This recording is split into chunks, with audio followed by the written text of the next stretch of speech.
Well, joining me now from New York is Saadia Zahidi. She is the head of Employment and Gender Initiatives at the World Economic Forum. Saadia, thank you very much for joining us. Why will gender pay parity take so long?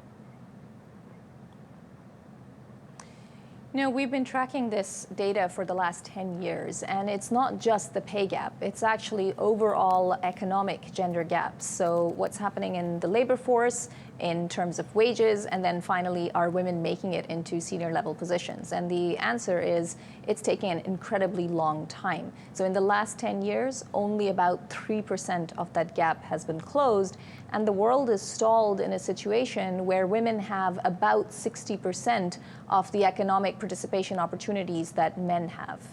And why is that still the case in 2015?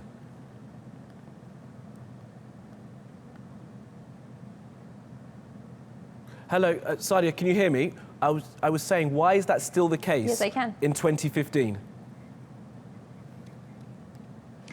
The reason it's still the case is two particular reasons on the pay gap. One, because women tend to be concentrated in those professions that are lower paid. So there's that one set of issues. And then there's the second issue, which is even for the same job, there's still a fairly large wage gap. So there's actual active discrimination that's also going on. We ask CEOs for the last 10 years in the 140 plus countries that we've been covering, we ask them the question, are women and men earning differently for the same job?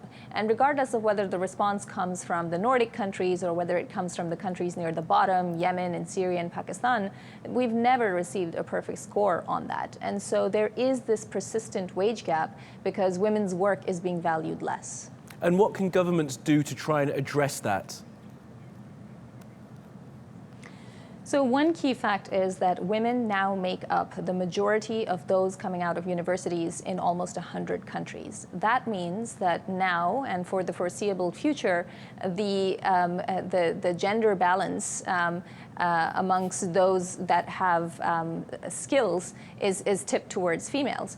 And so we're going to need to use that talent much better in the labor force. That's going to mean governments are going to have to legislate for today's workforce, for today's family structures, and not that of 30 or 40 years ago. So there will need to be better childcare policies, there will need to be more equality between paternity and maternity leave, and businesses are going to have to revise their organizational structures. They're designed for a situation where there used to be a primary caregiver and a primary breadwinner. Today, they're going to need to design their structures for dual income households. Well, Saadia Zahidi, thank you very much for that from New York. Thank you.